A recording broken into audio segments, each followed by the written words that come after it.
everyone. Hello. How are you doing? Doing all right. Okay, cool. I'm glad to see Vivian has decided that today is the day to be as quiet as possible. Am I being unusually quiet? I'm sorry. We are gonna do the tea parties now. But before we do that, I think we finally have enough stuff now where we can kind of like figure out the general gist of what the KDA's plan going into this is, based around what we know now about people's allegiances, right? Because Genji, Nanjo, and Kumasawa, whether out of a sense of guilt or some sense of duty, all are devoted to Sayo as their true master. Right? So I think what's happening now, I think what the idea of what we get on each of the playthroughs is when Sayo realizes that Battle will be coming that year, all of the leftover military ordnance on the island is put into the Golden Land, right? And then with their assistance, she creates this scenario that convinces people that, hey, you need to solve the epitaph, otherwise people will continue to die, because she wants people to understand. Mm-hmm. They rarely ever do, and so they never find the Golden Land, they never find the explosives, they never...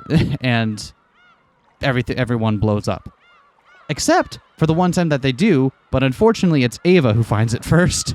And Ava, as we see through Game Board 3, is perfectly fine with the idea of killing people. There's no lie in how Rosa and Maria died. The only unfortunate thing was that Rosa had to be there to find it with her. And she couldn't convince George and Hideyoshi to get away from the murderer with her without giving away the whole game. That, you know. Also, that's the game board where anyone who could have stopped it died immediately. So, and that's why she never says anything about it in the years after that, because if she admits to anything that happens, that's like negligent homicide at least. I guess the one hole in this one is that it implies that both Ava and Rosa would be willing to shut up about the fact that everyone was about to die. I want to re-go through episode 3 so I can see those scenes between them again afterwards, because I wonder how much of it actually what happened as shown, and how much I'm curious as to see what that back and forth was like, because you're right, it is weird to assume that Rosa would have been okay with not telling and holding that to her chest, right? Mm-hmm. Maybe she didn't want to just do it in front of the kids and wanted to just wait until all the adults could be together to be like, hey, what do we do about this? But yeah, that is a thing. The other thing is that the other thing this explains is that since the rest of the core KDAs is in on this to begin with, explains why all the survivors had money sent out to them. To be clear, when you say rest of the core KDA, you mean Kumasawa, Genji, Nanjo. Yeah. So not in fact the ones who decide to hide the fact that Kinzo's dead. Right. The term is now kind of the term now kind of doesn't mean what it used to mean, does it? Yeah, because it is a conspiracy within the conspiracy. It's a different group of people. The thing that's still weird is that they had to have known is that because that explains, like, they could have put some of that money aside already in earlier years, knowing that this would have happened. It seemed like she had been set up to do this for at least a year beforehand. The thing that still needs explanation is how they knew Battler would be there that year. And I think it must be the same way that they knew Ange wouldn't be coming that year. There had to be, they had to have, a connection with... It could have been with either Rudolph or Kyrie, maybe completely unwittingly. They might have just said, oh yeah, Battler said he's going to come this year, so that's cool. I'm looking forward to it. And they're like, oh. And that would explain why Ange didn't get money. Or Ange did get some money sent to her as well. Anyway, I think that's the shape of that. I think that's the best explanation we've got for what's going on there. The thing that's still weird to us right now is, what the fuck is EP8 going to be? Umineko's ultimate mystery. What the fuck will be the content of the next chapter of Umineko? I'm still thinking that at some point I still don't buy that the second game board is the second message bottle, and I don't think the game will let us end without showing us what that is, because I don't think even I think Hachijo wrote the second game board because it's the start of her authorship of those characters.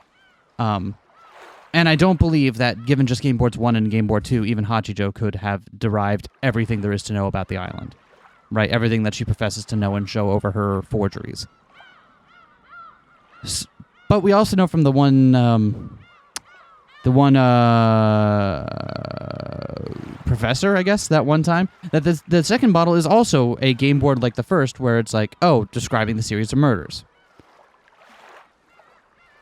And honestly, like the existence of those makes a lot more sense when you realize what if like the island blew, like if Shannon had planned for the first moment to blow the island up, if no one solved what was going on, those message bottles makes a lot more sense.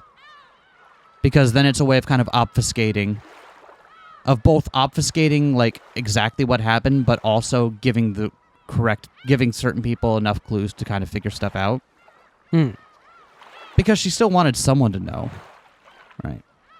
Yeah, there's the whole thing that we just got through about how well at least someone understood me. It wasn't Battler, but someone did. Exactly. Exactly.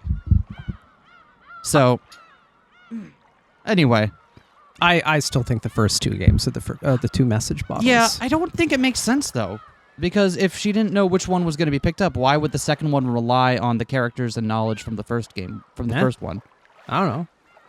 That's what feels weird, and it feels like at that point, then you start seeing the handprints of Hachijo's versions of the characters in there. But I don't know. That's just me.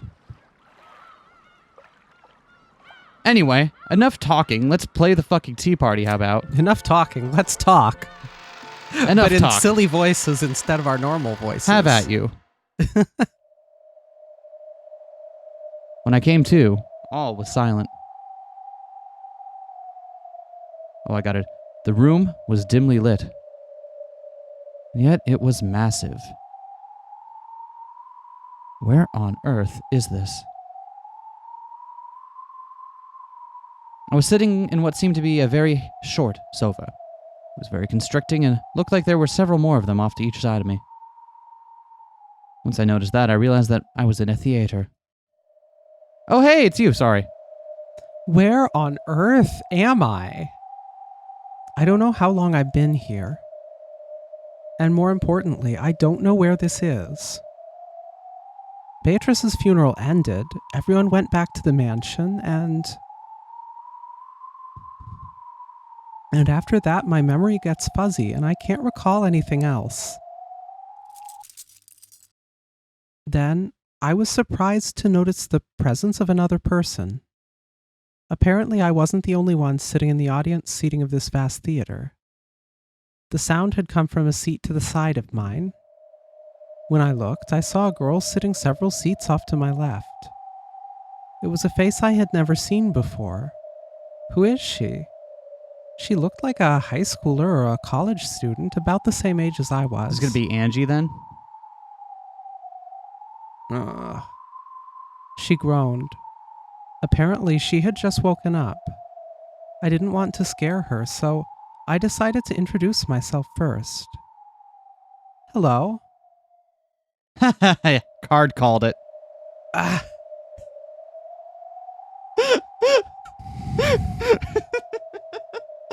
Hachijo getting bored and doing like Saw with Angie now.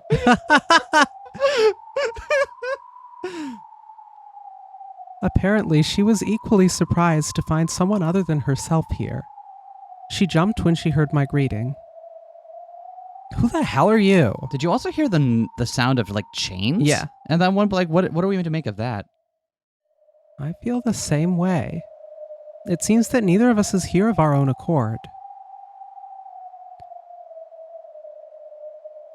Is that the one-winged crest? Huh? Do you recognize this crest? She looked suspiciously at the one-winged crest emblazoned on my collar. Her stare, which was unmoving but not openly hostile, wasn't exactly pleasant for me. Allow me to introduce myself first. I am Ushiromiya Leone. Ushiromiya? Huh? What? Leone. Written as Leone, but pronounced Leone. Pretty strange name, don't you think? No stranger than mine, but I'll have to apologize. I don't know who you are. That's hardly surprising, since I don't know you either. That's not what I meant. Who are you? There's no one like you in the Ushiromiya family. And why are you so sure? Do you have something to do with my family? I'm a member of the Ushiromiya family. But that's... She showed me her left sleeve, and the crest of the one-winged eagle emblazoned upon it. I regret having to ask the same question, but who are you? I've never seen you in the Ushiromiya family. First, they tear me into little bits, then they make me read. What's next? Those are equally annoying punishments to have. Being torn to little bits, being forced to read. Read of all things. Ah. Which am I supposed to be entertaining this time? She spat out those words and seemed to be complaining about something. Ange. I'm Ushiromiya Ange, Rudolph and Kyrie's daughter. What? Ange-chan? But you're supposed to be 6 years old. I was 6 during the year of the final family conference on Rokkenjima. Now I get it. So you're a person from the year 1986. I'm 18 years old, and I'm from the year 1998. In other words, you're the Ange-chan of 12 years in the future. I'm glad you believe it, but unfortunately I don't have a clue who you are. Who are you? Who are your parents? My father is Kraus. Natsuhi is my mother. That would make you Jessica One-chan. Jessica is my little sister. What's going on? Wasn't Jessica One-chan an only child? By this point, I was starting to figure out the situation this Ange had come from. She's probably from the world where I awakened as a witch, the world where Leone doesn't exist. It will be a bit difficult to explain, but think of it this way. In a world slightly different from the one you know, I am also a member of the Ushiromiya family. In your world, a different fate leads me to walk a different path through life, so that I do not live as an Ushiromiya family member. Are you a witch? Sorry to disappoint you, but I'm just an ordinary human. What I just told you is something I heard from the witch called Bernkastel-san. Bernkastel. Just starts giggling from the back row. That one with the long blue hair and the gloomy face? Hey, I'm not gloomy. I'm just not happy. There's a difference. Yes, that probably fits her, I think. In other words, I've been forced to play along with another witch's farce. Just where is this place? I only woke up a second ago myself. I'm wondering the same thing. It looks like a theater. Are we supposed to watch a play or something? That's the only thing that could one-up books. Drama. I can still hear you, child of man. Sometimes I can still hear her voice. Gay. Gay. Homosexual. Gay. I'm really not in the mood now. Let's look for an exit. You haven't noticed yet? Look. Huh? These are... Ah, yeah. Okay. Plank. I finally noticed. Is it going to be like they can't both exist, right? So. Both of my wrists and ankles had chains attached to them. As long as I sat here, I had enough slack that I could move about a little, but It looked like there wouldn't be nearly enough for me to get out of this place.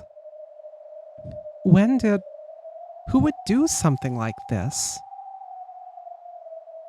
Once a witch has made you her peace, you'll be their plaything forever. There's no way to escape. Ange crossed her legs, making the chains clank together. She realized that no amount of struggling could have broken those chains. Getting panicky wouldn't accomplish anything. She must have had nerves of steel. What do you mean a witch's peace? It's like being their slave. I made a deal once. I said I wanted to see my family, to bring them back from that day. In exchange for making that a possibility, that witch turned me into a witch's peace. At least the witch kept her promise. I was able to see Oni-chan again. You mean Battler-kun?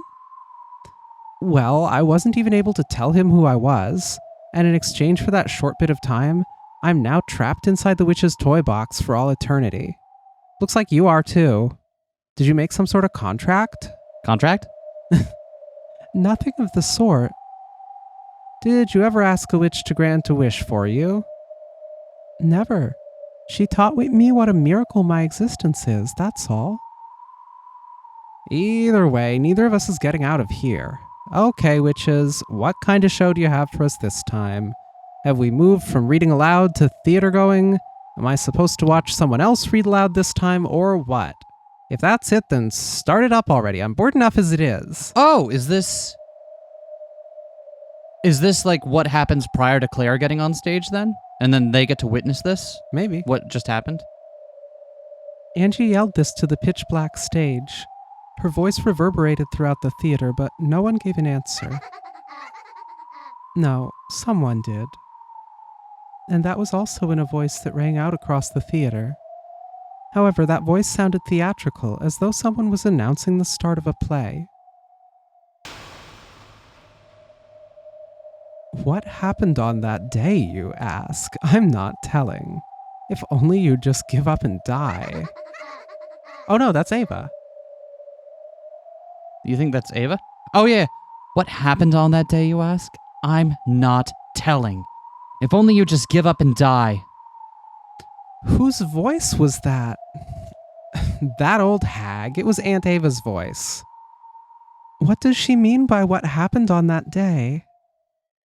She's talking about the 4th and 5th of October in the year 1986. The day of the final family conference on Rokkenjima. In other words, today. Today is October 4th, 1986. As a prelude to the family conference, Beatrice's funeral was held.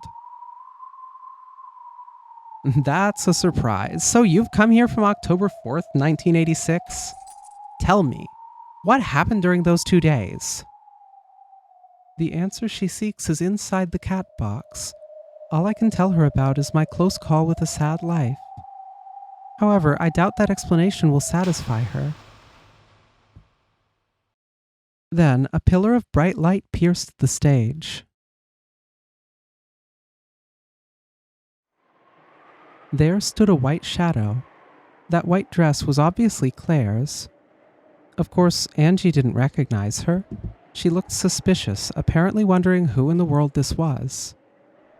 However, even I felt as though something was wrong.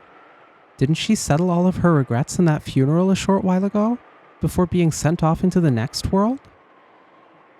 She stood all alone in the narrow beam of light at the center of the stage, and the expression on her face was lifeless. The light began to grow brighter and brighter. It shone more and more fiercely on her until it became blinding just to look at her.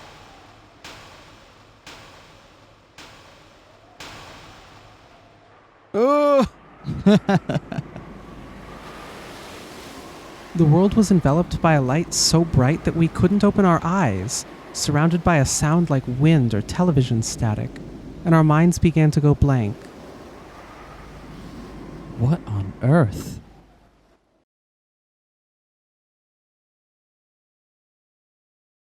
Good Lord, what is happening in there? Oh, this seems normal. Oh, good, this is normal.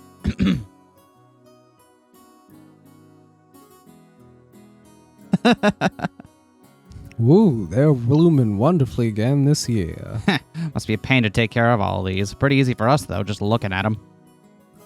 I agree. We've got to thank the people who take care of them for us. But it's a bit lacking in grace. I prefer the way it used to be before Nissan decided to pile so much on. The old look did have its own charm, didn't it? Ew, I love roses. I'd love them even more if they didn't have thorns. Ew, Whoa! This rose garden really takes me back. This is no longer meta battler voice only, by the way. I'm just doing it because I don't show up that much, and I like it. I totally forgot about it these past 6 years. I guess it really has been that long. Both you and this garden have changed so much. Yeah, the tea will do that to you. Yes, I'm still on this.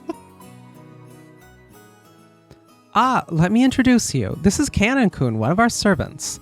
This is the first time you've met Battler, right? Right? Pleased to meet you. Oh, you can just call me Battler. Nice to meet you as well. Fist bump? Fist bump, bro? Bro. So how the fuck does this make any sense? Unless we go back to Shannon Master of Disguise theory. I don't know if it's Shannon Master of Disguise theory, or if this is or if this is how Shannon wants to show this version of events. Okay. Because remember, no one here lives. That's true. Shannon's here too today. Remember when we used to play together? Oh, Shannon-chan. I totally forgotten. Oh, that really takes me back, though. How's she been doing? She's grown more and more beautiful these past 6 years. You should say hi to her later on. Shannon and George on each other are really good friends. Maria, shh, that's a secret. If you would, everyone, allow me to guide you to the guest house. After enjoying the lovely welcome provided by the roses, the relatives followed Goda in the direction of the guest house. I guess I'm here as well. I mean, I don't know how to reconcile Shannon Master of Disguise, but Shannon presenting differently definitely feels like it's there. You know what I mean? But October 4th, 1986. Rokkenjima. In a world without Leon, on the day of the Ushiromiya family conference.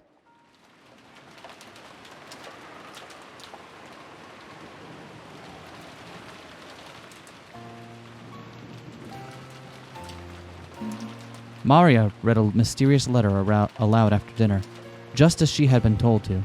The writer of the letter claimed to be the Golden Witch Beatrice, and challenged the family. Try and solve the riddle of the epitaph. Otherwise, I will take everything. It was Beatrice's announcement of the game's start, the same as the usual games.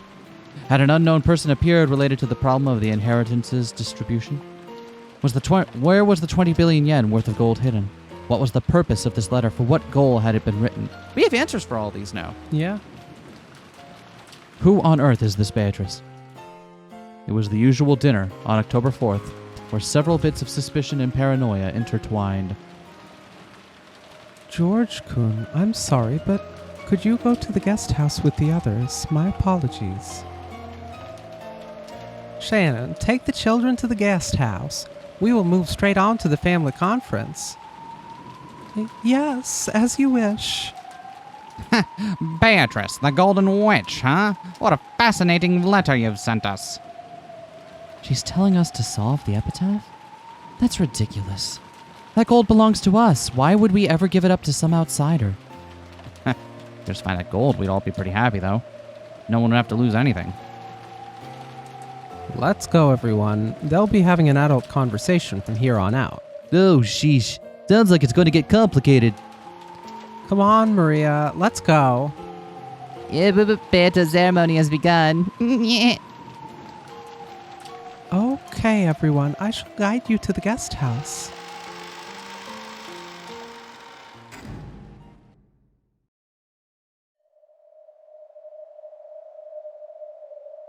What's all this about? Probably a replay of one of the old games, or else an entirely new game. In all the games, October 4th happens in pretty much the same way. A new game? You mean a tale that hasn't appeared in any of the fragments so far? There's no way they'd go to the trouble of chaining us down if they just wanted to show us a game we already know. It's probably a new game. That means there should be a game master. New Game Plus. Who is it? That witch? Bernkastel? I can't imagine so. Claire should have vanished already. There should be no need to spin up a new tale. Beato's game board was hijacked by those evil witches long ago. Even Beato is nothing more than a piece in their games. Just who is behind this and what are they after? What do they want to show us? Before this tale began, Claire definitely appeared on the stage. She is the teller of the tale of Beatrice's game. Beatrice, the me from a world of a different fate. However, didn't she entrust everything to Will, who solved all of the riddles? Yo! There should be no need for her to make new riddles. In that case, is Bernkastel using this tale to test me? Along with Will, I have at least touched the deepest depths of this tale and understood the culprit's heart. So even if an entirely new tale presents itself, I should be able to see through the riddles. Is that what my role is? Is my role to teach Ange about the truth of this tale? Do you know? Do you know the truth of this tale? I have several theories. Still, none of those can give a conclusive answer. The truth is always inside the cat box. I can't say anything for sure. In this world, Ange is absent on this day, so it's only natural that she doesn't know what happened. However, at the very least, I do know who the culprit is and what they were trying to do on this day. I think I've finally understood my role in this. What do you mean? Apparently, you're here as a theater goer and I'm here as a commentator. Ugh, you mean like a Let's Play? Exactly. God, I hate those. Just like a Let's Play, although those haven't been invented yet.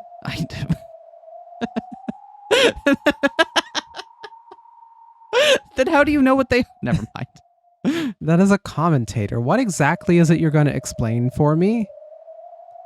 After all, I know who's behind the crime that's about to occur. What did you say?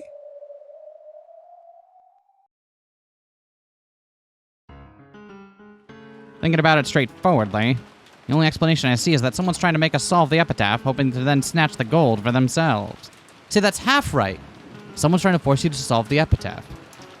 But not for that reason. Not for the reason you... Yeah, I agree. They'd already solved it. They could just take it. There'd be no need to challenge us to solve the riddle. Again, a logical conclusion, but it's missing one premise. It's a prank by one of the servants. Is this our preview for Umineko 2.0? Is this the tea party where Ryukishi just reaches his arm out of the computer screen and slaps us back and forth in the face for about 45 minutes? Who knows? Because I'm ready for it. They must be hoping to pick up the scraps from the celebration if the gold is found. Nazi, probably. I cannot imagine that any of our servants would do such a thing. Maybe Rosa, since she hasn't spoken yet. Or maybe one of us sent the letter pretending to be a servant. If that's it, then you are the most suspicious one. You schooled Maria-chan on her part and made her read the letter, didn't you? I wouldn't do that.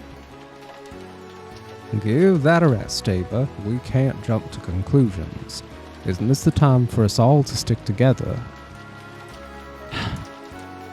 That's right. The aim of this strange letter is probably to disrupt our unity. The more we let it affect us, the more things will go the way of this Beatrice who sent it. Did I pronounce that correctly? Oh, whoops. No, that was Kyrie. Wow, I must be a real Ushiromiya now if the curse is starting to affect me, too. Kyrie sounds right. Wouldn't it be best to simply ignore a letter like that from the start? That is what I have been saying this whole time. This sort of prank is not worth considering. This is going to be Hideyoshi. Yes, that's it exactly. If a couple improbable claims for damages get you flustered, you'll never be able to sell anything. Well, that's worrisome coming from him. My husband's right. This is a child's prank, and taking it seriously is just a waste of time.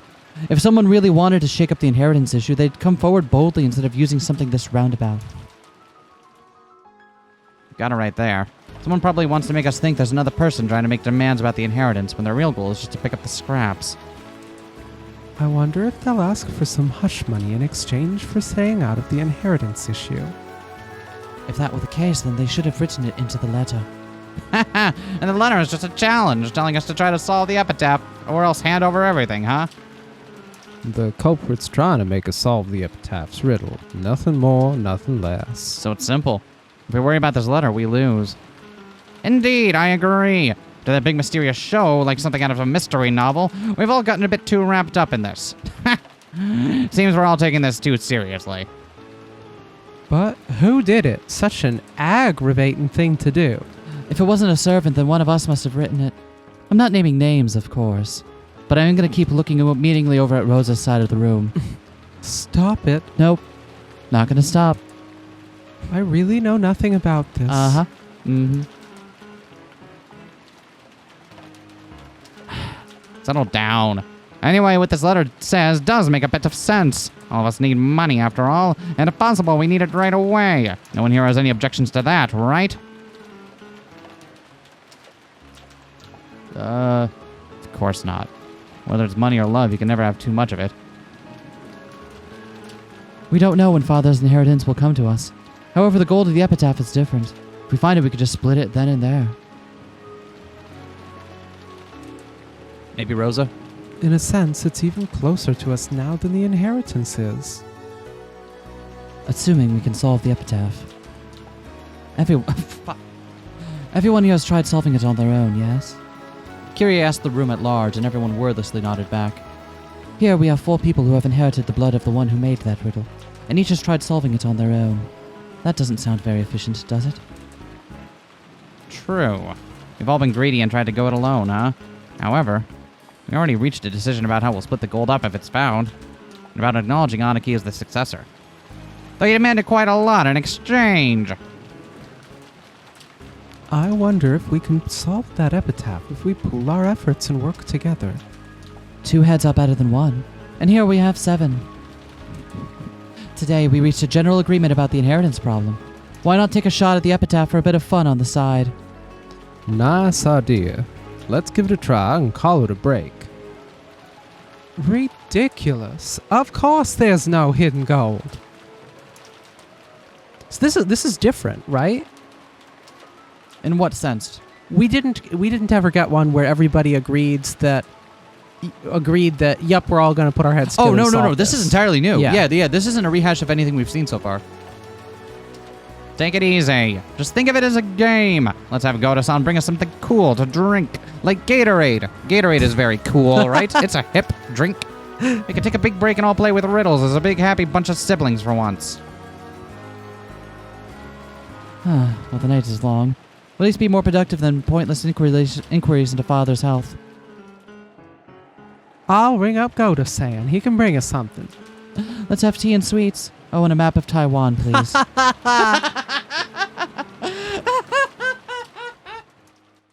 So Ava knew from the beginning where he had been born, huh?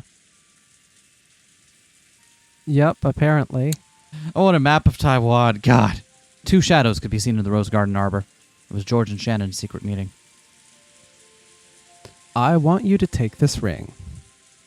George-sama, I swear to love you all my life. Not just now, while we're young. I swear to love you and keep you happy until we get old and go to our graves. And are there any lies or exaggerations in your words? Not asking for any particular reason, just wondering. Why would you be wondering about it? It's not like it's going to be anytime soon, so. Beep. Beep. Beep. Shannon, is that a countdown timer? No. No, not one. I'm confident in my resolve to love you and build a happy household together with you. And what would this happy household be like? Well, it will be full of happiness. We'll have a house with a car and a yard and 1 dog. The yard will have a vegetable garden. The kids will run around and we'll smile down on them from the balcony. That's what our typical future Sunday will look like. would be wonderful. Notice I said would instead of will. I choose not to. What? Those two are going out. Shh! Why are you so damn loud? I can't help it. It's my personality. Maria will wake up.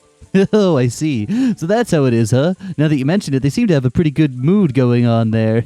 Oh, that's right. Right about the age where you fall in love, right? We've changed a lot in the last 6 years. George Nissan used to be a bit unreliable, but he isn't anymore. Oh, that's what I thought. George Oniki's got that air of dignity thing going around. But still, Shannon, John, and George Oniki. That's a bit unexpected. They played together often enough 6 years ago, but I didn't think they were that close. Well, 6 years is a long time after all. These 6 years have been huge for all of us. Yep. A lot's happened to me these 6 years, and to be honest, I've forgotten almost everything about Rokkenjima. I was kind of focusing on some personal stuff for a while there, so... And I'd forgotten almost everything about you, too. Oh, now that really hurts. Oh. Talking together like this? It felt as though we'd been teleported 6 years into the past. 6 long years. So long that I forgot almost everything. And yet it's coming back to me bit by bit. Shannon, John. 6 years ago, you were part of our group, and we played together a lot, didn't we? Back then, I think I might have liked Shannon, John. And that was the age when we were all overly self-conscious, in love with love. Oh! Bittersweet memories of jokes involving melodramatic, flippant words. Oh, that takes me back. I think I remember saying all kinds of stuff that I'd be way too embarrassed to say now. Oh, just remembering it is making my face go red. As red as the color my hair isn't. Shannon might be a scatterbrain, but her memory's incredible. Guess I'll just have to ask her all about your dark, embarrassing history. Oh, quit it. That was 60 years ago. The statute of limitations has got to be up. I see. So Shannon-chan is going out with George Aniki. What am I thinking? Could this be jealousy? I didn't really think about it until now, but that thing Shannon-chan and I had back then was probably my first love. Well, it's not like I have any right to be jealous after forgetting the whole thing until we met again. So yeah, but Battler just didn't remember anything about it. Yep. Straight up. Everyone knows that Dad's hometown was Taisho in Taiwan. Everyone knows this. This is common knowledge. None of us ever have to say it aloud. Nah, you still choose Reika nuts from time to time in memory of that place, which is how you might have figured that out if you didn't know it already. Apparently he got hooked on that instead of smoking when he was young. But there must be several rivers there with sweet fish swimming in them. The other thing that some people in our Discord pointed out was that, like, a little bit of knowledge of Japanese history would be important there to realize, like, oh, back when Kinzo was young, there was a chance he could have grown up at some of the Japanese colonies. Mm-hmm. And, like, the overlap between places in Southeast Asia where people eat areca nuts commonly and colonies of Japan would have led you to that conclusion.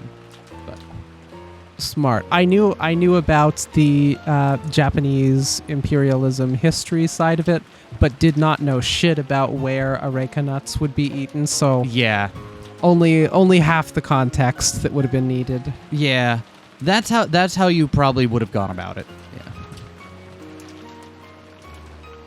Oh, did you do the sweet fish? Yeah. There's several mountain streams that are famous sweetfish fishing spots. Anyway, you could probably find sweetfish living anywhere near the waterhead what's clean. We're completely stuck. Maybe it was just some nearby creek Father played in as a kid. My train of thought is just completely off the rails right now. He said sweetfish, but maybe we're looking for something more like a car. I feel like I'm being railroaded into the wrong decision here. I think we're getting off track. Just chugging along. Right off track. Or it could be some sort of metaphor. A river isn't necessarily a river with water flowing through it. What do you mean by that? Well now, who knows? Kyrie has a point there. Kyrie knows the answer already. Does she? She's playing coy. She's like, Oh, maybe it doesn't have to be an actual river. Who knows? Certainly not I. Kyrie has a point there. Isn't it a bit too early to be sure that Taiwan is his homeland, or that the Sweetfish River is a river with water flowing down it? If we look at it that way, we're just stuck again. The more you think about this riddle, the harder it gets. That's it. This is just a riddle, after all. Kyrie-san is right. We need to be flexible in our thinking. If we're looking for a river near Taisho, that would have to be Danshui River. Are you even listening? We just said that it might not be the kind of river with water flowing down it. Is there any proof that this river is a sweetfish river? You're right. I'm sorry. Well, it probably did have sweetfish in it. After all, Danshui does mean fresh water, right? Makes sense that a freshwater fish like sweetfish would be swimming in it. Sweetfish are freshwater fish. So a sweetfish river would be a freshwater river. Is that how we get Danshui River? Like the word game. Now that's an interesting theory you've got there. Let's advance our reasoning a bit further. As you travel down the river, you will see a village. What's the name of the town at the mouth of the Danshui River? It says Danshui here. I went sightseeing in Danshui once. It was calm and gentle harbor town. Beautiful sunsets. Interesting. I don't know who. We're assigning voices to these at random here, so don't take our. Yeah. Did you find the shore the two will tell you of? Not really. It doesn't ring any bells. I guess the beloved hometown wasn't in Taiwan. It might have been Odawara after all. Yeah, if we can't discount any possibilities, then we won't get anywhere. We can't even get past the first line of the epitaph. Quiet! You're distracting me. It has to be Taiwan. Father wouldn't describe any other place as beloved. That is one thing we can agree upon. To this very day, Taiwan is the homeland of Father's heart. It's probably best if we don't spend too much time on the first line. I'm going to take a look at the others. Just a quick peek, starting at the first twilight. Me too. I'll leave the Sweetfish River to you, Anarchy, and have a go at the second half. On the first twilight, offer the 6 chosen by the key as sacrifices. How mysterious.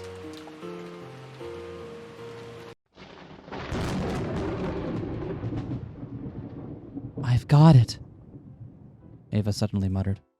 All of the others spun around to look at her. Ava was flipping through pages about Taiwan with incredible force, and then found the page she was looking for and slammed the book open so hard it almost tore. This whole time the book had been opened to the page with place names. As far as the overall mass of information went, this seemed to be the most useful page to start from. However, the page Ava opened to was very limited in the scope of its information. It was a map of railway lines. As you travel down the river, there's a village. A village! There it is. There's the village! What are you talking about, Ava? Explain yourself. Quiet!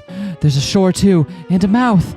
I'm not sure what it means by the two, but there definitely is a village and a shore and a mouth. This has to be it. This is definitely the village where the key to the gold sleeps. Calm down. Explain it so we can understand, too. The Danshui Line. I see. So the Sweetfish River was actually a railroad called the Danshui Line. Well, I doubt there are any sweetfish swimming there. Look. If we follow the Danshui Line down, there's a station that used to be known as Kirigan. Look at the characters it's written in. There's a village, a mouth, and a shore.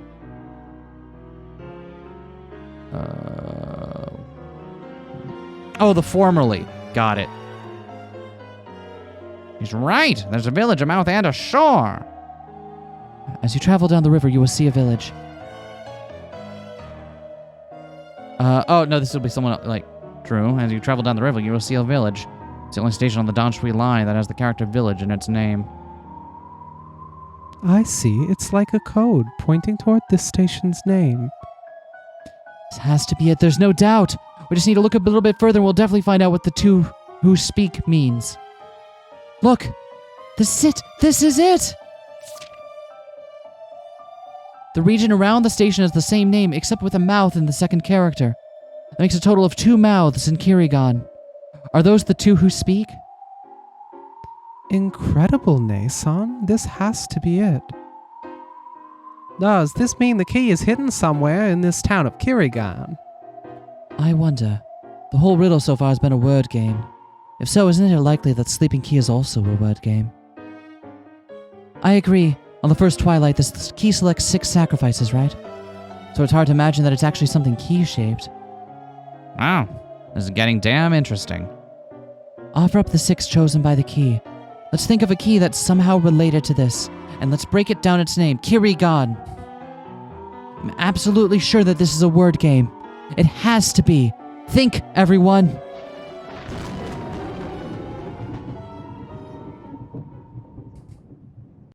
Can't believe we're getting an entire other episode in the tea party. Oh my god, it's great. That's interesting. Though this rain would get me down if I were alone, it feels nice and cool when you're by my side. It's about time for us to head back. I'm keeping Cannon-kun waiting. You're right, and I've probably kept Jessica-chan and Battler-kun waiting. It brings back good memories. Yeah, definitely good ones. Remember when the 4 of us used to play together? It was a lot of fun back then, too.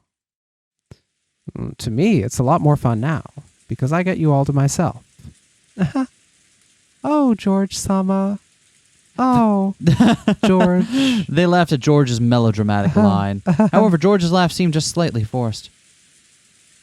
George-sama? Oh, I'm sorry. Well, I guess I still have a bit of an inferiority complex when it comes to Battler-kun. An inferiority complex? I mean, he does keep comparing himself to Battler all the time. I didn't think much of it, but yeah, that does keep coming up, doesn't it? Like Uncle Rudolph, he's lively, interesting, and just full of energy. He's much more attractive than I am. I can tell how much he outshines me when we're together. That's not true. You're very accomplished and attractive. You aren't worse than Battler-sama in any way. Really? Yes, really. The truth is, when I first heard that Battler-kun would be coming back this year, I wasn't happy about it. Why not? 6 years ago, Battler-kun was the one who was really close to you. I wanted to get closer to you, but I just couldn't manage to get between the two of you. You two just looked so good together that I could do nothing but watch on longingly. Who missed me? I know I did. Is that how it was? Wasn't it just Battler-sama making fun of me one-sidedly? Of course you looked incredibly good together. There's no doubt about that. I was sure that you two were going out. Oh, that never happened. You're overthinking it. Definitely you are the one overthinking those events. Oh, yeah. Yeah, it's him overthinking it, huh? I really am pathetic. I was afraid that when I handed you this ring today, you'd refuse. Why is that? Why should I refuse your ring, George-san? Because Battler-kun came back. I was afraid that you might like Battler-kun even now. And that now that he's here, you wouldn't have any use for me.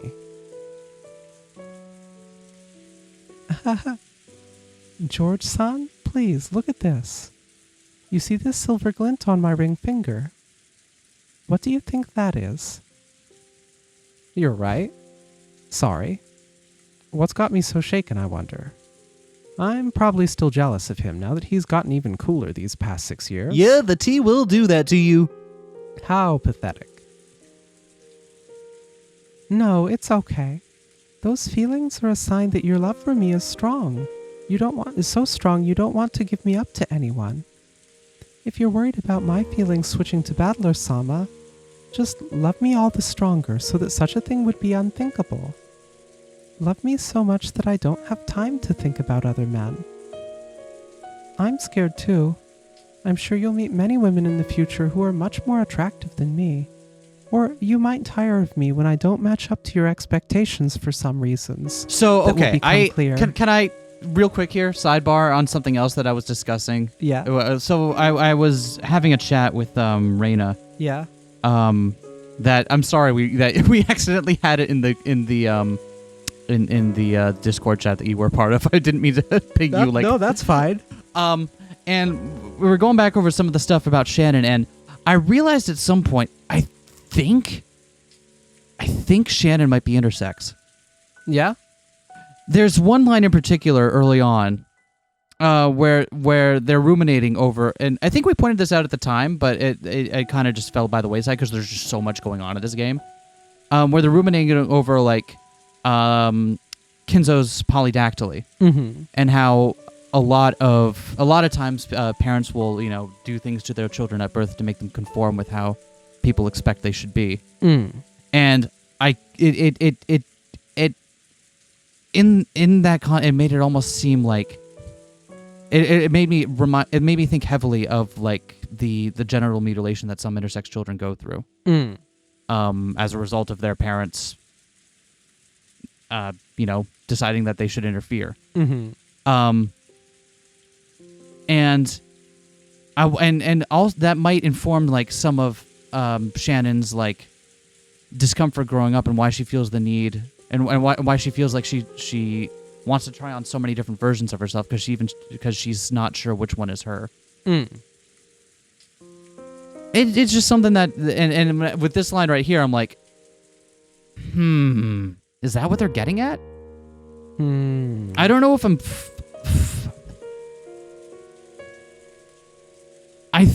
I don't know if I'm fully convinced, but it's seeming more likely to me. Anyway, I thought I'd throw that theory out there while we're... It scares me to think that I might not be able to grasp hold of your feelings for the rest of my life. There is no need for you to be scared of that. I swear to love you all my life. But even though I swore the same thing, you're having trouble believing it just because Battler-sama came back. Gee, it must suck to have trouble believing something someone told you about love. What if that just tore you up inside for like 6 years? All right, Jessica, Uno. Man, this is really boring without those other two here. You think they're done yet? Now Shannon giggled. George finally realized that his own lack of confidence had hurt her. I've fallen for a wonderful man named Ushiromiya George-san. And this is a man who's sworn to love me all his life, and who has given me a ring as a sign of this oath. With this ring here on my ring finger, I can give an honest confession. Sure. Yes, as you said, I did like Battler-sama 6 years ago. I think I probably liked him more than you. However, that was 6 years ago. Now, things are different. In these 6 years, I've sorted out my feelings for Battler-sama, and cut myself off from them along with the memories of the past. Now I exist only to love you. Well, that sounds real healthy. Yeah, extremely healthy. Shannon spoke clearly and strongly. George gave a single, uncertain laugh. It was probably the same sort of the laugh that George 6 years ago had made. And then he stretched resolutely and hugged Shannon without saying a word. In that moment, he said goodbye to the person he had been 6 years ago.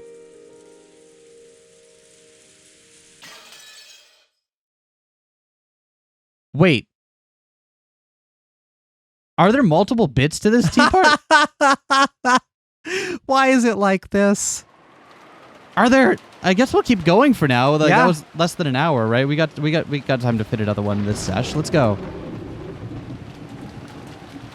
What if he does it to us? What if he does it to us? What if it's a whole episode? Oh my god. I've got the ladder. Here we go. Quadrillion. This is the only place you'll find that number written on this island. 1/10 of 10 quadrillion. How suspicious. If Adia is right, there should be some sort of device embedded in that relief. Ha! We just need a check, huh? Who's going up? I'll go. Hold that ladder down, okay? No need to jump from like 3 stories when you got a ladder. Be careful. It is fairly high up. That relief. What a relief. It's really hard to make jokes off on, isn't it? Rudolph climbed up the propped-up ladder, step by step as the rain poured down on him. Look at the key. Why did none of us bring an umbrella? I know this is very dramatic, but we could have gotten an umbrella. Look at the queue. Do you see anything? Some sort of device. Nah. Ladder's a bit shaky. Huh? Oh, boy. Oh, no, that's more Krause. Huh? Oh, boy. Like, they have a very... I've been doing it with a very similar kind of sound, but, like, Krause is... Yeah, and Rudolph is like, nah. What is it? Did something happen? I hope you're all ready to play Resident fucking Evil. Bingo bango. Take a look at this. Rudolph tossed the cue down. It hit Krause on the shoulder and landed in a puddle. Now! All right, would anyone like to take the owl? Oh, Rosa's got it. This is the key. What does it mean? Rudolph-kun, don't tell me you can take out the other letters, too. Yeah, it looks like it. Guess our crazy theories weren't far off after all. What's the next letter to take out? I. And then L.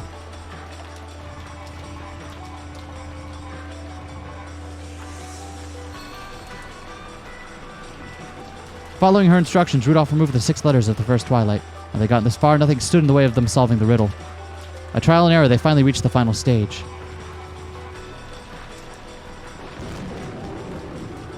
But did they get the right L? It says the gouge, starting with the head, which means we going from left to right.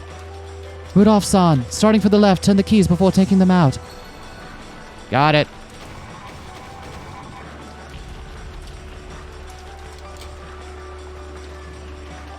Got it. Now we massacred all the letters. We reached the 9th twilight and none are left alive.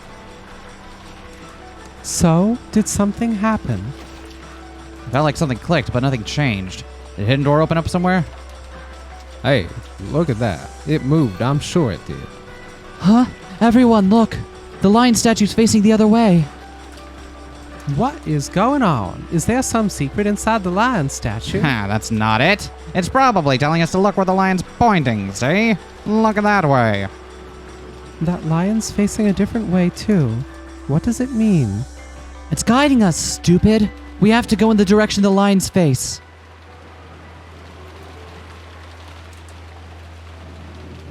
Ava dashed forward. The others all chased after her. The gold was right in front of them.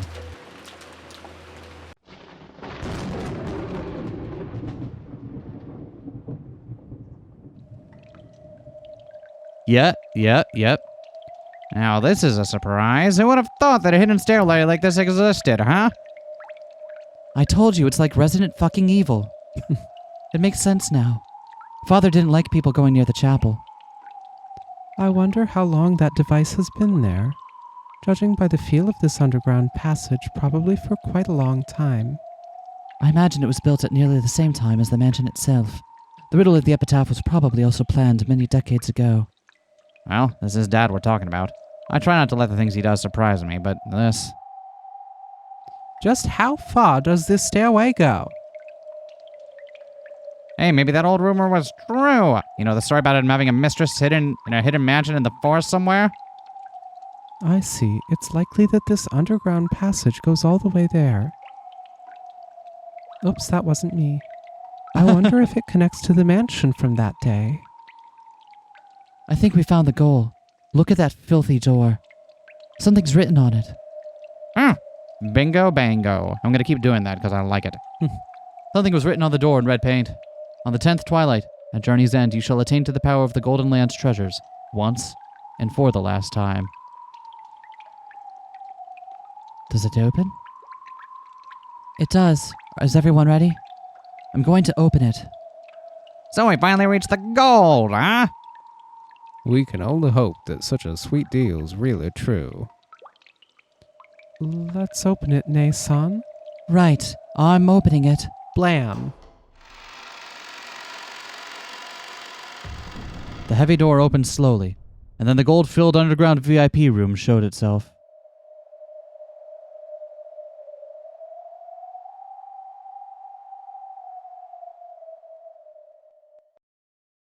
They only had an instant to admire its splendid furnishings. As soon as the mountain of gold next to the canopy bed came into sight, they all froze, stunned. After a second, the stunned silence faded and it was replaced by cries of astonishment and wild joy.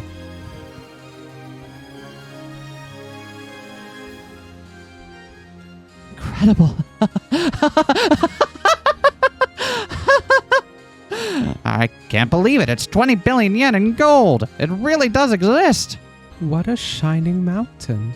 It almost blinds the eyes. We did it! We did it! We win this game! You mustn't touch it without permission. This is Father's gold. Oh, really? Then why don't you call Father down here now? Right away. The time for your farce is over and done with, Natsuhi. Natsuhi, Nei-san. Let's put an end to the obvious lies, shall we? We have a real mountain of gold right here. Shouldn't we all be honest with each other? Fortunately, we're all in a good mood and feeling very gracious right now. Just give it up. A pile of gold this massive carries magical power within it. That power draws out the most honest feelings within people. The light from the chandelier glinted off the golden mountain, lighting them up with its golden sparkle.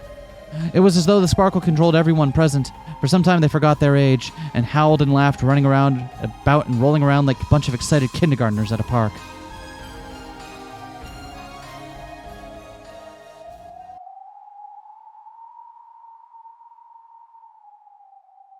What is all this? What's it supposed to mean? Before the crimes, the epitaph had been solved, and by all the siblings together. That hasn't happened in any of the games before now. Supposedly, Beatrice decided not to commit the crime if the epitaph was solved. Yeah, supposedly. We'll see about that. Angie snorted, but... I believed. This is what Claire decided. Because she entrusted everything to the roulette of fate, she'll obey the result. Is this like the Fix-It version? The Fix-It fanfic version where like everything turns out about as good as the one could have hoped for? I don't know. She let the roulette decide her own fate, specifically because they couldn't decide on their own. So she'll do what it says. She'll follow her own rule. She'll definitely keep her promise. I don't think the crime will occur. Are you sure about that? Yes, her roulette has already made its decision. This is the end of her game. If it's the end, what happens next? Do they all become happy rich people and leave the family conference unharmed? Does my family get an ingot that isn't chocolate as a parting gift before coming back to me? Will it be a happy end for everyone? You think those witches would chain us to chairs to show us a naive dream like that? When she showed off the chain on her wrist with a clank, I was unable to counter her with confidence. But I want to believe. The truth is out there. Trust no one? Though this might be the least exciting ending, Claire's game has now reached an end. Perhaps just once at the end, she wanted to show us a world where no crime occurs. Now that she has disappeared with no regrets, is she leaving us a parting gift in the form of a game where no crime takes place? In a sense, the most peaceful sort of game. I want to believe. If only these heavy, cold chains weren't holding us in place at this theater. Is someone there? Rosa's shrill cry brought the celebrating to an immediate stop. Rosa knew that she'd seen it. The curtain against the wall had fluttered, and a shadow had been there behind it. Come on, don't do that. You're just imagining things. Is someone there? If you are, come out. When Ava yelled, the curtain shook.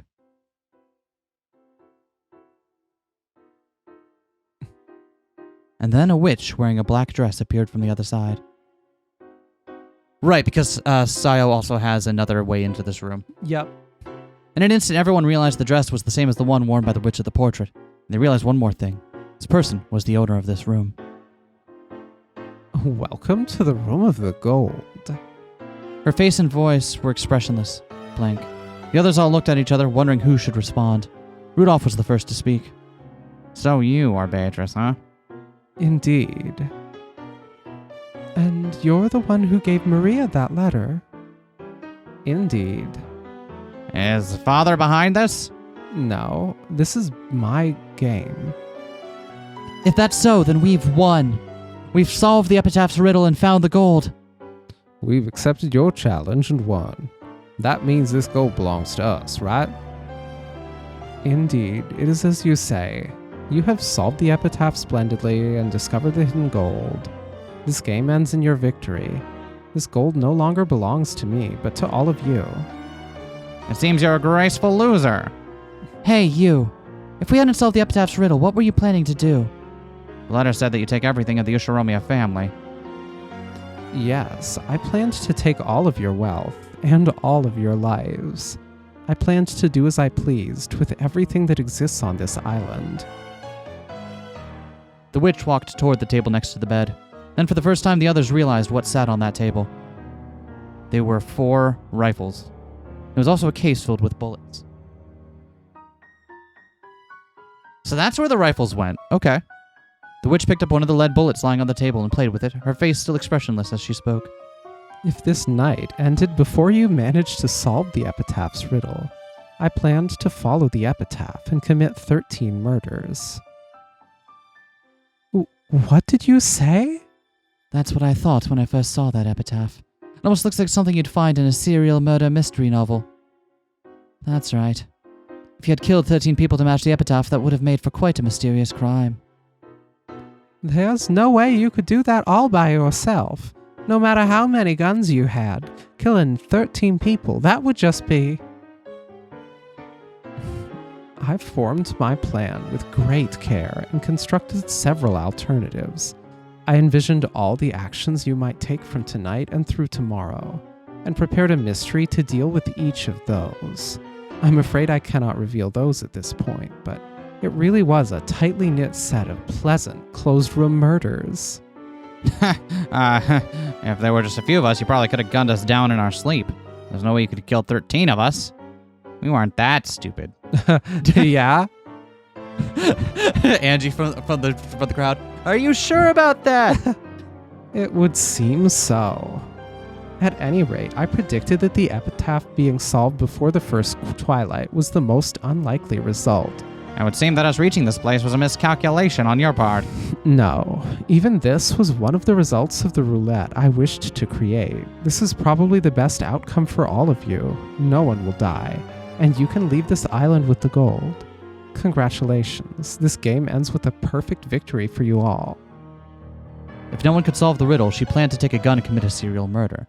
Everyone gulped as they watched the witch emotionlessly make her confession. If this confession of yours is the truth, then that means you were trying to kill us. Yes, that is true. The hell? How can you just say it like that? You couldn't possibly expect us to treat you favorably after revealing that much to us, right? I am prepared. You may do as you will with me. If you hadn't solved the epitaph, I would have done the same to you, so it is only fair. This girl's got guts. I planned this game because I was prepared to bet my life. I am satisfied with the result. If you wish to kill me now, I am prepared. By now, she didn't even treasure her life. As the witch spoke and walked near the others, they automatically stepped back. The gold belongs to all of you. I planned to give everything to the one who discovered it first, but I didn't expect there to be 7 of you. I leave the decision of how to split the gold to you. I will not involve myself, and... The witch walked even closer. The group parted, and she walked up to the antique clock behind them. The clock was large and had a dignified feel to it. The witch patted it and spoke. Yes! Yes! Allow me to explain the device within this clock. For you have gained not just the gold, but the entirety of this island. What do you mean by that? If you read it like a murder case up until the 8th twilight, then only 13 people are killed, but by the 9th twilight, it clearly says that none are to be left alive. What does that mean? That she was planning to massacre all of us? Don't tell me that clock... As you have guessed, it is linked to a set of explosives. Are you the one who set that up? Or was that Ushiromiya Kinzo? Kinzo is the one who set up the device. It's the source of his mad magical power. What the fuck? I was right about the bomb! I mean, like, yeah, you get to the Golden Land, and yeah, that's where the bomb is. But we were very wrong about who set up the bombs. Kinzo did? According to Beatrice here, Kinzo set up the device. Okay. I don't have a clue what you're talking about. In other words, Dad set up this bomb, huh? And if he ever went broke, he was ready to wipe out everything, including himself, and die? That I didn't call. On this island, Ushiromiya Kinzo made a contract with the Golden Witch and obtained the gold. However, that was not all he gained. What are you talking about? Wait, don't tell me. There's that rumor that remains of an old Japanese military base existing on Rokkenjima. Could it mean? Your guess is correct. Beneath this island sleep the remains of an underground Japanese military base from the time of the war, along with 900 tons of explosives. Yep. 900 tons. That's unbelievable. If that exploded, the result would be unimaginable. Forget just the mansion blowing up, it'd leave a massive crater. I believe an expert's estimate put it at a hole several dozen meters deep and a kilometer across. There wouldn't be even a trace left. Those explosives can be ignited by a special device. One connected to the activation switch I just flipped. Wait, did she just arm it? Probably disarmed it. The witch toyed with the switch on the top part of the antique clock. If 2400 arrives when the switch is in this position, the bombs will explode. I see. It's almost 2400 now. In other words, it won't explode X hours after you flip it. It's a time limit bomb that only explodes at midnight. That's why they're shattering. That's why the hitting clock midnight. is so important. That's good. That's so good. I love this fucking game. Indeed. It is almost 2400 now. If such an explosion is what you desire, you need only leave it like this. Who would... Okay, so wait. That changes then, I think, what happened with Ava and Rosa. So if she was prepared to give this entire speech to anyone who came down here, then Ava got here first. She explained this to Ava. Rosa then came up after that. Rosa then came down like several minutes later or whatever, after Ava had already gotten this conversation with Shannon. And that's how Ava knows what's going to happen and knows how to set up bust the bomb. Do we think that Shannon was alive in chapter 3? And oh, you're right. Or you're not? right. You're right. Yeah, Shannon wasn't alive there. So then how did Ava Ava figured it out somehow then? Did she? Because that's the thing. She absolutely did. She knew not to be there, and she tried to get George and Hideyoshi to come with her. Although actually, here we go. The way the bomb works, someone would have had to throw that switch on that day. It would have to be her herself. Exactly. So she did figure it out. She did, because someone had to have figured it out. So she got here to the Golden Land, explored it, figured out what was happening, and decided, yeah, I'm cool with that. But waited until later, because it didn't happen on the night of the first No. Twilight. She waited. She Yeah. waited. Things went south, and Yep. then she arms the bomb and flees to Puadorian. Who would want that? Certainly not I. None of us here would. We are all equally against this. Turn it off. By this time, Kinzo was probably the only one who knew. The secret base on Rokkenjima had started out as a submarine base. However, when that plan reached a standstill, it was redefined as a top-secret base for Homeland Defense. A huge plane had been drawn up to have the Army and Navy perform a pincer attack on American forces if the latter decided to land on Kujukuri Beach and press towards Tokyo. As a trump card for this massive defensive maneuver, the Navy started stockpiling large quantities of explosives and fuel in absolute secrecy. And the Rokkenjima base was the location of that top-secret stockpile.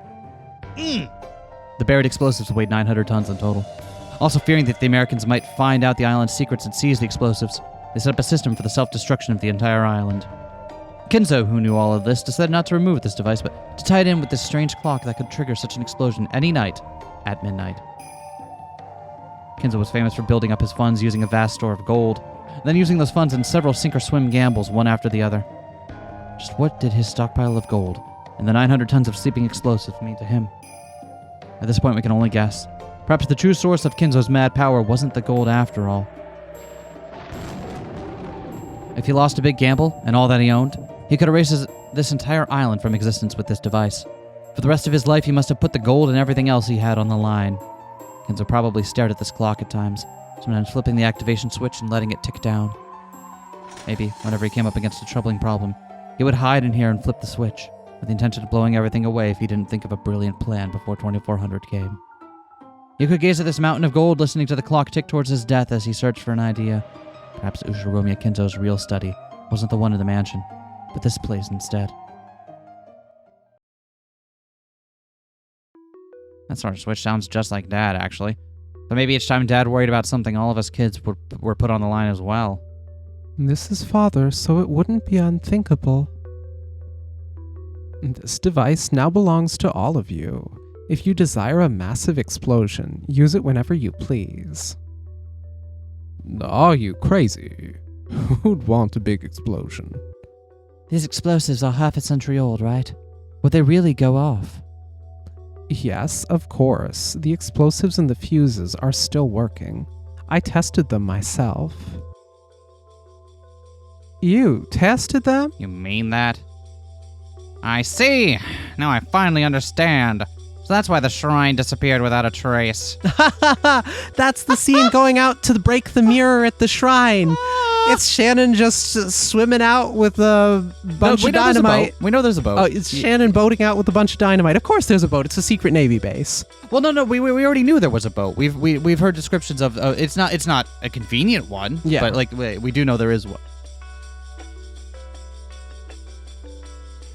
That summer, the shrine had disappeared completely along with the reef under it. You know what? I hadn't even thought to question this one anymore. Though people found it odd, the waves could have wiped it out so completely, no one paid it much mind. And now this piece fits perfectly into the hole that caused this strange feeling. Indeed, I used that shrine to test whether the explosives were still working after half a century. I believe you are all aware of the result.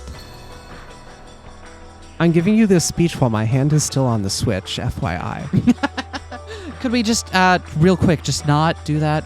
Sure, which direction would you like me to move my hand? The little bit I used was enough to make that entire reef vanish.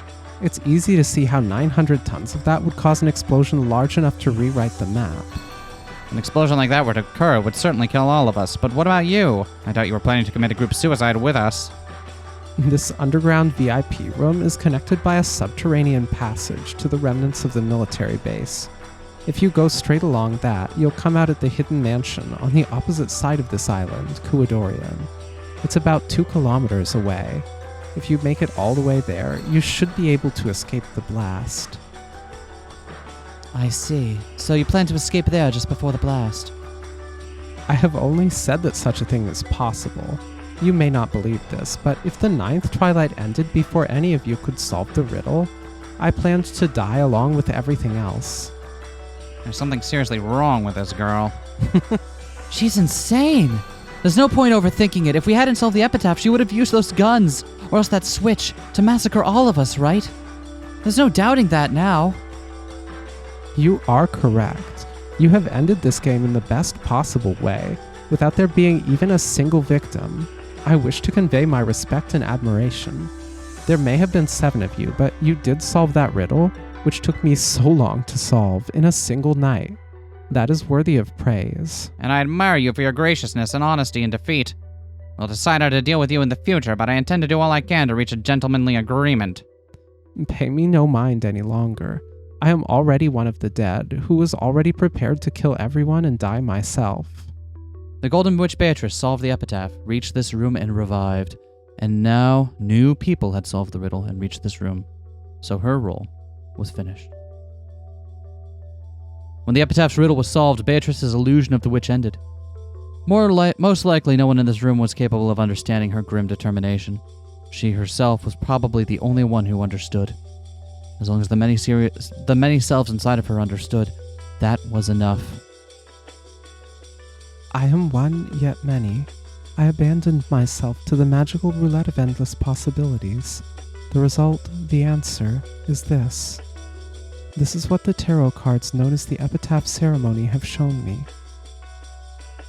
Beatrice is already dead. They did not kill her. I killed her myself in accordance with fate's command. They will never understand, for all eternity.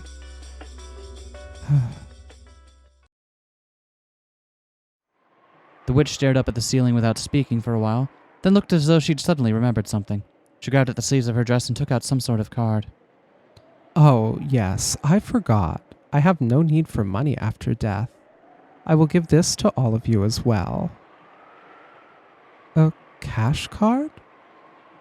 I have converted a portion of the gold to cash. This is for the account that the money is in. Ah, see, so this is the source of the Golden Witch's magical energy. How much? I've forgotten the details. However, there is more than 1 billion yen. A billion? Now that really would be magic, huh? True. There's nothing you couldn't do with that much money. Very true. The strongest magic to counter the human's anti-magic toxin is this magic of gold. It may be that this card holds greater power than the ingots. Certainly. Cash would be much more agreeable than ingots. Here you go. I have no need of this anymore. The card she held out was not taken by any of them. Who would ever just hand over a card with 1 billion yen in it? The mountain of gold, the device for blowing up the island, the card with 1 billion yen, all of these surpassed their understanding. So no one could bring themselves to take it. I don't like it. What do you like? Here you go. Here's a mountain of gold. And I'll turn off the explosives and give you a card with 1 billion yen while we're at it. Sounds far too good to be true. You're trying to trick us somehow, aren't you? I have no desire to trick you, but I won't try and force you to believe. I have offered you everything, revealed everything. What you believe and what you do is now for you, the new masters of the gold, to decide. You are even free to disbelieve all I say and leave this place. But turn that switch first. Ava! I can't imagine that she's lying. And how could you know that? I don't like how relaxed she's acting. It's as though she thinks she's already won. I just had an idea a second ago. What if she's lying about which is the offside in the switch? Ooh, what do you mean, Nason? Just a second ago, this woman flipped the switch to the side that she said would turn off the bomb. But what if that actually armed the bomb? We solved the riddle, so you turned the bomb switch to on, trying to blow us and everything else up, right? If that is what you think, then feel free to flip the switch on this clock. It will be 2401 minute. The clock will show you the truth.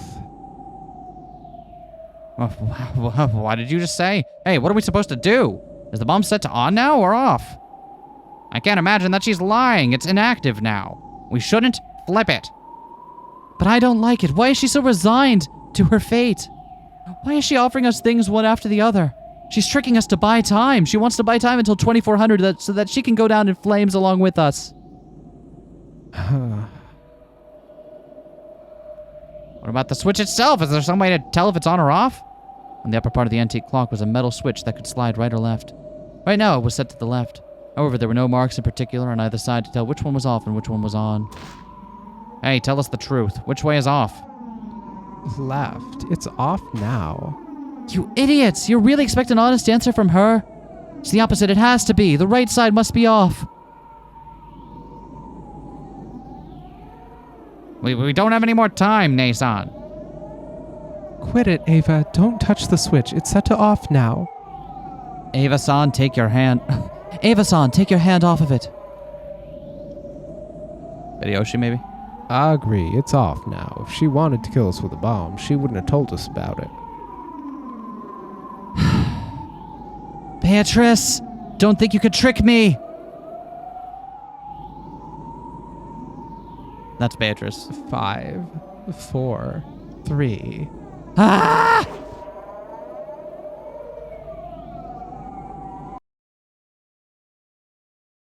Just to remind you. Hey! That's the first time it's rung. It's the first time it struck midnight. That's why it always sounded like a bomb arming whenever the hour moved ahead. That's why it sounded like that. Oh my god, the little details. The second hand of the clock ticked past 2400. October 4th ended, and the curtain rose on October 5th, 1986. The switch was still pointing to the left. The witch's words had proven to be correct. Have I gained your trust now? You bitch! With a hideous sweat-covered expression, Ava snatched the cash card away from the witch's hand. How about a bank book and a seal? We can't withdraw anything with just a card. All you need is the pin. And of course she would set the pin to those two... It's 8 digits long. Of course that's... Wait a second. I'm writing it down. Ava and Kyrie both took out a pen and notepad and began writing the 8-digit number the witch told them. That is everything I have to tell you and to give you. I will say nothing more. I really thought for a moment all of the thing was going to go up. Yeah. Like, even your best end, you can't have a good end. All of my tasks have been completed. After saying this, the witch spun around and sat down on the bed. She wasn't even looking at the others anymore. She sat there like an empty husk which had, just as she had said, finished everything it existed to do. For a while, everyone watched the witch to see if she would remember something else and start talking. However, she said nothing else. The witch who had called herself one of the dead was now little more than a large French doll wearing a black dress. What on earth? I love how Ava almost got everyone killed. Yeah, Purely through- even when she wins, she can't fucking win gracefully, what a sore right? winner. God. This team already starting out to be much more elaborate than I thought. Yeah. Gold is the only physical embodiment of magic that can exist in the human world. Really just gonna come out and say it, huh? All right. Since ancient times, even a small bit of it could control men with its magic. In that case, how much magic power would dwell in it? If it was piled up in a mountain so high, you'd have to look up to see the top. Don't be stupid. We'll split it evenly. Isn't that the obvious solution? Didn't we say that half of this pile would belong to me, and the other half would be split between the four of us? The yells of the humans dancing around the gold reverberated throughout the underground room. Is Ava gonna find a way to fuck this up again? Oh, absolutely. God. This is Ava, of course. I'm awed by the way that I'm Ava pretty can awed snatch too. defeat from the jaws of victory. In front of the pile of gold, they were arguing about how it should be split. Did you solve the riddle all by yourself, Nissan? You didn't, right? The four of us siblings solved it together. Of course we'll split it in 4 equal parts. Coward. Weren't you the ones who first made that proposal about the gold's distribution? How can you disregard that so easily? Yeah, you really thinking you're in a position to bargain? When you're the ones hiding Dad's death? Yeah. You've been swindling us this whole time, treating Father's wealth as if it were your own. All you need to do is split the gold evenly and we'll drop all the rest, including that particular issue. It sounds very fair to me. Well, if you insist, go ahead and try splitting it 4 ways. Let's divide this pile up right now, and you can all take your own shares home, huh? Hope you have pockets that can hold 2.5 tons of gold ingots. Seems you all have been driven mad by the gold and lost all ability to make rational judgments. What do you mean by that, Kraus, Nissan? Look at this ingot. As you can see, there are no official markings, just Father's crest. How do you intend to turn unmarked gold like this into cash? Well, have you finally figured it out? This pile of gold may be worth 20 billion yen. However, that's only if you could trade it for cash. Are any of you capable of exchanging this many unmarked, unidentified ingots for cash at the proper rates? That's a great consideration. I never considered that. This Sayo was able to do it, so I assumed it was possible, but And it's certainly possible. just not in the quantity they need. If it was a necklace or a ring, exchanging it for cash would have been a manageable problem. However, doing that for several tons of unmarked gold that couldn't be made public would be impossible for any normal person. However, Kraus could do it. Among the several business friends that remained from Kinzo's generation, there were some who had black market ties to a lot of financial power. The billion yen tied to the cash card the Golden Witch had held out a second ago had already been turned into cash thanks to one of Kinzo's connections. However, none of the other siblings had any connections like that. They would have to rely on Kraus to get cash for the gold. 1-800-CASH for gold. Now you're finally seeing it. I apologize for hiding all of those things about Father. However, you're no one position to take advantage of that weakness. Ava! You really think you have such an advantage because of something like that? What do you intend to do with that gun? Please, you're scaring us. Ava was gripping the gun so hard it looked like it might snap. The 4 guns that the witch had placed in this room were now in the hands of the relative. Maybe those shouldn't have been left there for now. Just Gamble number 2. Just as the gold had led their hearts astray, it seemed these guns had the magical power to turn their hearts to violence. Finally, a scuffle arose between Ava and Kraus. After the side Nazi started arguing with Rudolph and his wife, and the grand underground VIP room was filled with thundering jeers. Again, snatching defeat from the jaws of victory here. After being forced to watch the scene for so long, Angie's face was starting to contort with pain. It was only natural after being shown this abusive argument between her parents and her other relatives. What on earth? It was painful for Leon, too. Leon would have tried to intervene and calm them if that had been possible. The gold isn't going anywhere, right? If you just slow down and think, you'll be able to resolve all of this. Going by what Ava and the others had said, it's clear that they need a lot of money before the end of the year. However, the billion-yen cash card should be more than enough to pay for that. That would handle their emergency expenses so they could then convert the gold to cash at their leisure and just split it among themselves. Sure, maybe Kraus was the only one capable of converting the gold. That might give it an advantage over the other siblings. However, this gold couldn't be dealt with by open means. In addition to attracting public attention, it would also lead to various legal problems. It was better for this secret money to remain secret. They wanted to get the largest portions possible, and they should all agree to just not tell anyone about this gold. In other words, to maximize their profits, they would all need to make a gentleman's agreement to keep this secret. Kraus did have a slight advantage, however, it was possible for the other relatives to refuse to cooperate and tell the world about the gold. And then, there was also the concealment of Kinzo's death to consider. Kraus was an investor. He needed not only financial clout, but also a certain degree of public confidence in him. His advantage isn't big enough for him to act so overbearing. The mountain of gold has made everyone lose their ability to think rationally. This isn't an argument between adults, it's just a fight between kids. What's so fun about showing us this? Or is this the game of some new witch? Are they watching us suffer from somewhere and laughing? Is this some kind of twisted joke?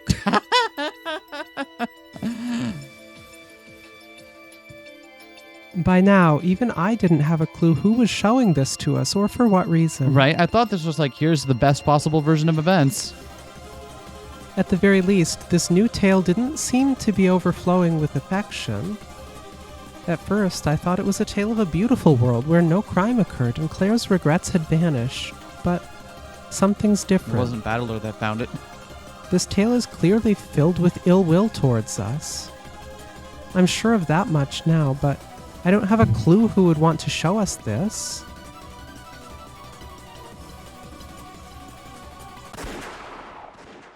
Suddenly, an explosion rang out. I didn't think it was the sound of gunfire. After all, people living a normal life never hear that kind of sound. Drip, drip, drip, drip. It was the sound of thick raindrops hitting the floor. There was no rain in this underground room. It was blood dripping down from Natsuhi's right eye. Shit. See, if it was the left one, you could get it like an AI ball put in there, but the right one, kind of shit out of luck. This is the first game board where we're getting just a straight up regular murder. Right? Oh my god. The bullet had gone through her right eye, towards the back of her head. Natsuhi! It's your fault for jumping at me. The gun, which fell from Ava's grasp, landed on the floor with a hard metallic clang. As though in response to that sound, Natsuhi's head slowly turned to face the ceiling.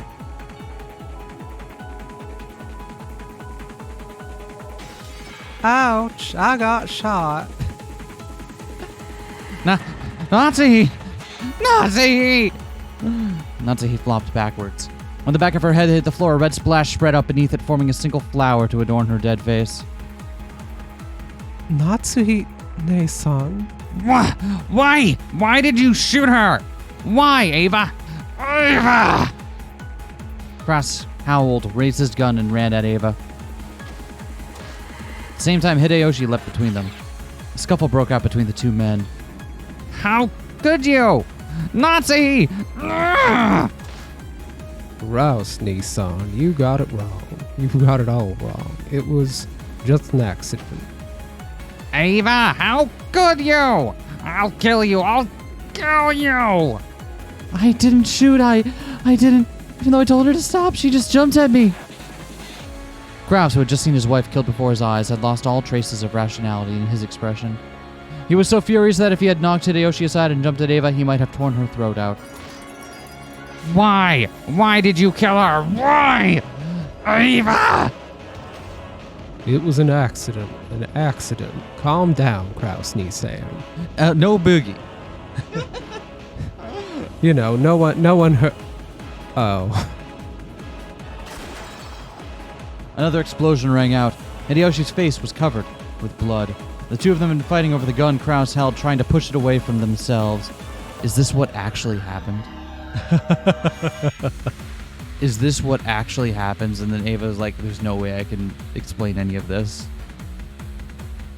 Yasuda just sitting there on the canopy bed, sipping tea. Oh, yeah. Yasuda's still there, just kind of like... The two of them had been fighting over the gun Kraus held, trying to push it away from themselves. When the barrel had turned to point at Kraus' chin, the sneering, formless Reaper, master of the Room of Gold, had swung its scythe once more. A line of blood trickled from Kraus' mouth. The two fell down with Kraus' body on top of Hideyoshi. Letting out a cowardly cry, Hideyoshi backed away before Kraus' body could cover him. Dear. I didn't do anything.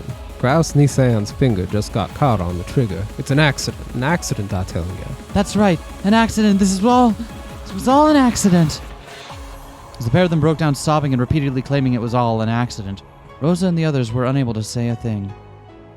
The witch had also watched the scene but said nothing, and appeared to be completely disinterested. It wasn't our fault. It was just an accident. You saw, right? You saw that, didn't you, Rosa? Kraus-Nisan and Natsuhine-san both let their emotions get a hold of them and charged at us. Who knows? I couldn't say either way. Stupid Rosa! You saw, didn't you? You saw it from right there, so you must know. I'm sorry, I can't tell if it happened by accident, or if you killed them and tried to make it look like an accident. Rosa, you! Rudolph-kun, you saw. You know what happened, right? Right? Sorry, but I agree with Rosa. We can't tell if it was an accident or intentional. Rosa's and Rudolph's gazes looked very cold and indifferent to Ava and her husband. What are we going to do? They were shot to death. Saying it was a simple accident won't convince anyone. The forest. We'll say they went to the forest and went missing. That'll buy us some time. That won't get us off the hook, right? The police will just search the whole forest. And anyway, why would those two go off into an uncultivated forest like that? It looks suspicious from the start. There's no way we'll get away with it. It'll be These okay. two are quick to move into, like, cover-up mode, aren't they? Have they had practice? I mean, given what Hideyoshi's been up to with some of his business dealings, maybe. Someone passed out on the grill at one of his restaurants, and he's like, "Okay, let's cover this up real quick." Yeah, right? It'll be okay. If we hide the corpses here, no one will be able to find them. If we all play dumb, it'll work. It won't. There's no way you can fool the police. If the two of them disappeared during a family conference where we were arguing over the inheritance problem, the police won't just put it down as a case of missing persons.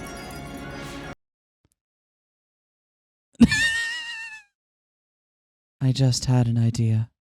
The fucking music cutting out. Though Ava had been scratching at her head, overcome with emotion, her arms suddenly fell as though strings had been cut. What did you think of? An accident. We just need to make it look like an accident after all. Idiot, what kind of accident? There are clear gunshot wounds on both corpses, right? Even if we did burn them to make it look like they were caught in a fire, it'll still be obvious that they were killed by guns.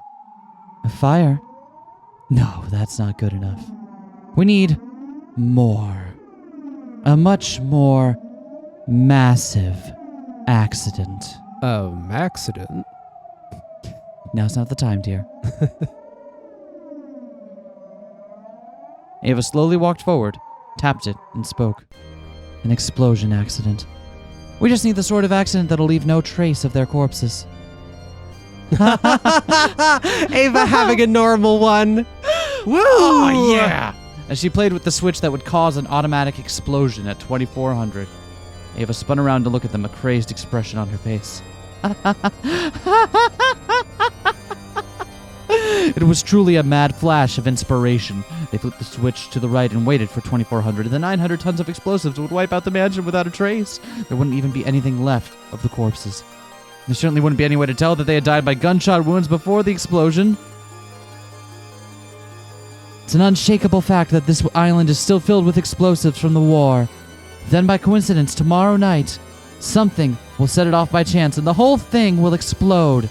Yes, it'll be an accident. An explosion accident.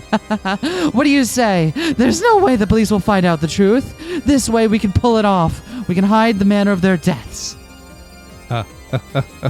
That's crazy. Shaking, Hideyoshi frantically searched for a counter-argument, hoping to shut down Ava's mad idea. But he couldn't find one. They blew everything up, the facts would all be muddled. They could make it look as though Kraus, the Nazi he had, died in an explosion accident. It's perfect. It's just perfect. After all, it was an accident that they died anyway, right? We're just changing the type of accident. Isn't that right? We can think up any story we want. By chance, the rest of us will happen to be in the hidden mansion tomorrow night. Then when the explosion accident occurs, we'll be lucky enough to survive. That story should work. Just what sort of story are you planning on? What kind of story could explain how the two of them alone remained here, while the rest of us conveniently went to the hidden mansion and managed to escape? That's what we have to think of now, stupid Rosa! It doesn't matter what it is, as long as we all agree to it. I'll think of something. I am thinking. You all think too. Someone, think of something! I'm pretty sure this isn't everybody else's problem. Calm down, Ava. I'll think about it, and so will everyone else. We'll definitely think of something, and it'll all work out. We'll share the burden. You won't have to carry it all yourself. It'll all be okay. It will. I know we'll think of a good excuse. What kind of excuse? We took the kids and all the servants to go exploring an underground passageway, leaving just the two of them behind. And the rest of us all decided to spend the night in the hidden mansion? How could any excuse work? It's insane. And thinking up that insane thing is our job. Why are you acting like this has nothing to do with you? You think of something too. Nay-san, let me ask you a question. If you blow up the island, what will happen to this gold? Well, we've finally gotten our hands on 20 billion yen of gold, and you want to blow it all away? we can just carry it away. Yeah, that's right. The explosion will happen tomorrow at midnight. We have a full day. If we all carry it together, we might. You realize there's 10 tons of it, right? Just how much do you think our small group can carry back and forth across this long underground passage that goes all the way across the island? You're being absurd. Here, we have this card, right? The card worth 1 billion yen, the one the woman gave us. We'll just carry as much gold as we can. We have the card with 1 billion yen on top of that. Split it 3 ways. We have more than 300 million each.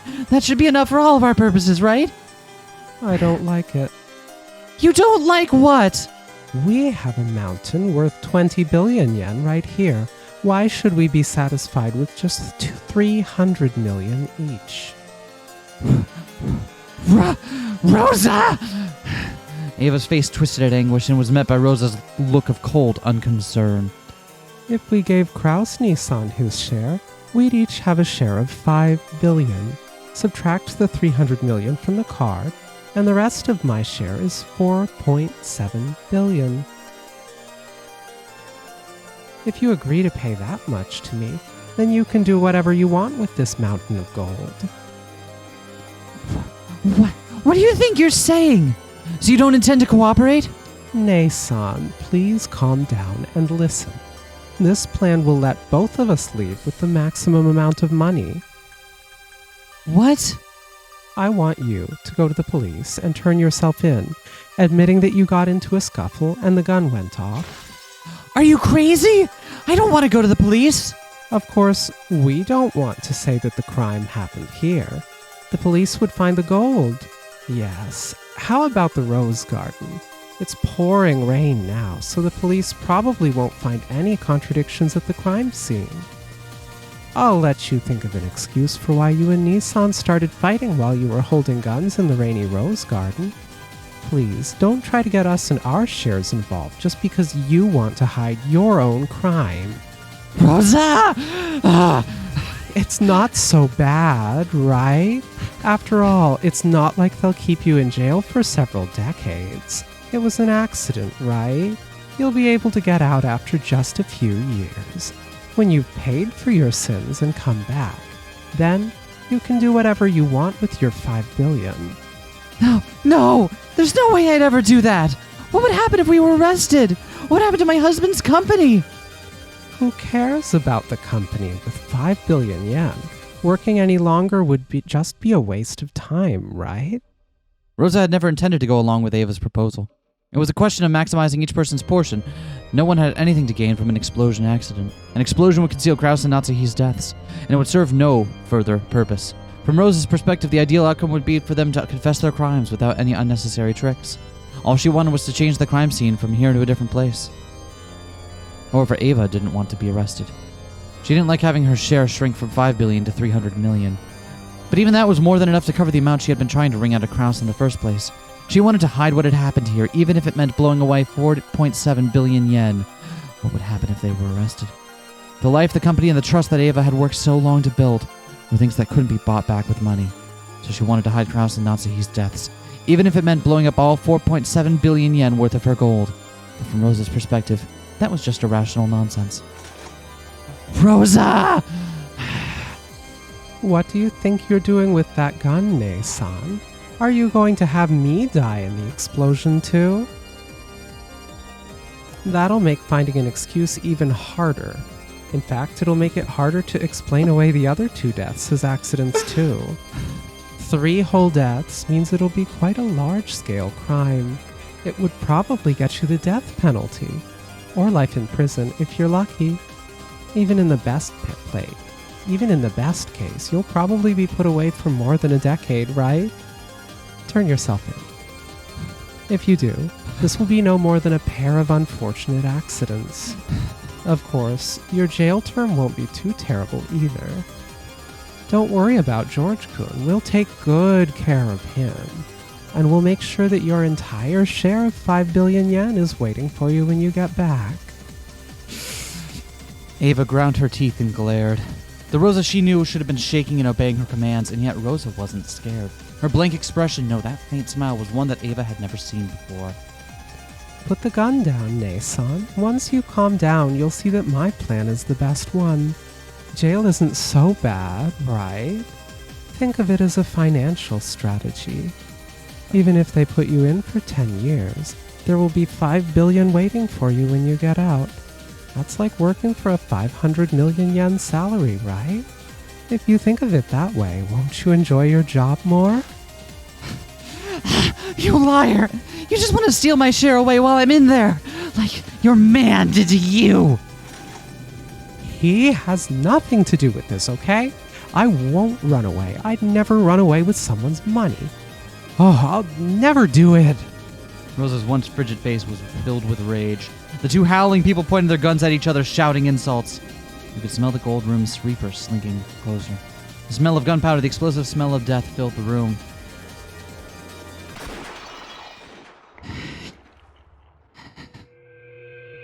A bubble of blood dripped from Rosa's mouth. And then she fell over lifelessly like a mannequin someone had pushed over. Ava. It wasn't me. I swear I didn't even pull the trigger.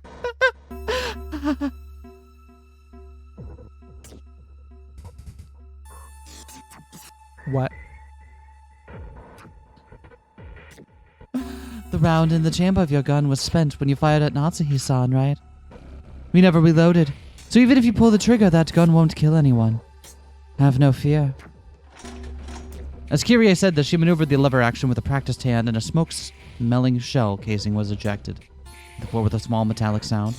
That tiny sound had a disturbing ring to it. Rosa-san's analysis was a bit naive. She has no idea how difficult it would be to exchange this many unmarked gold ingots for money.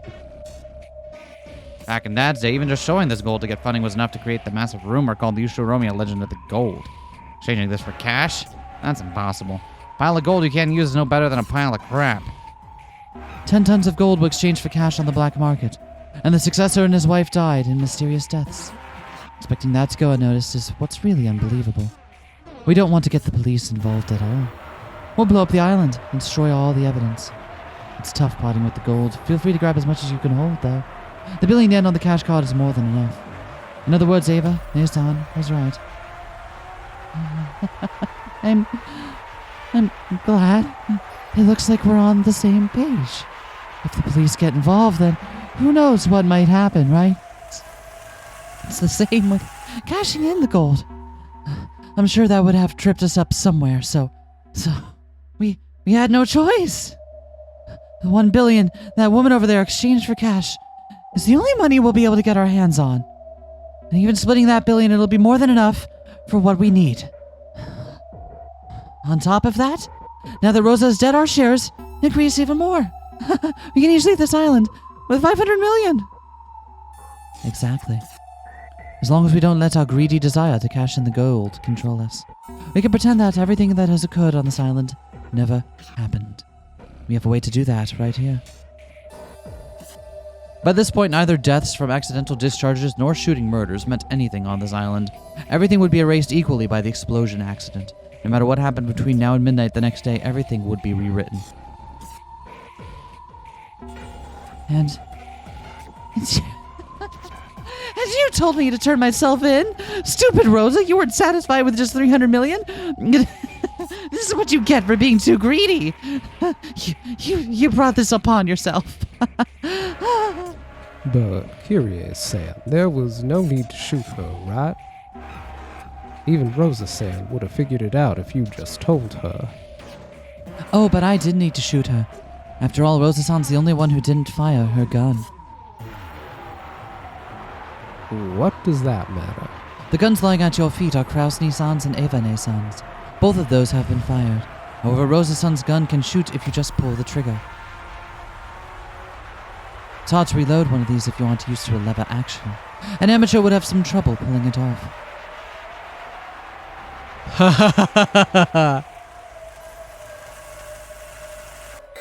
Who's talking at the moment? This is Ava. Okay. Kyrie-san, what are you talking about? You. They finally realized what Kyrie meant. Rosa had the only gun that could still fire, so I shot her first. How foolish we were. I didn't realize sooner. If we know there was a mechanism for erasing everything that happens on this island. Ava and Hideyoshi hurried to pick up the guns that lay at their feet.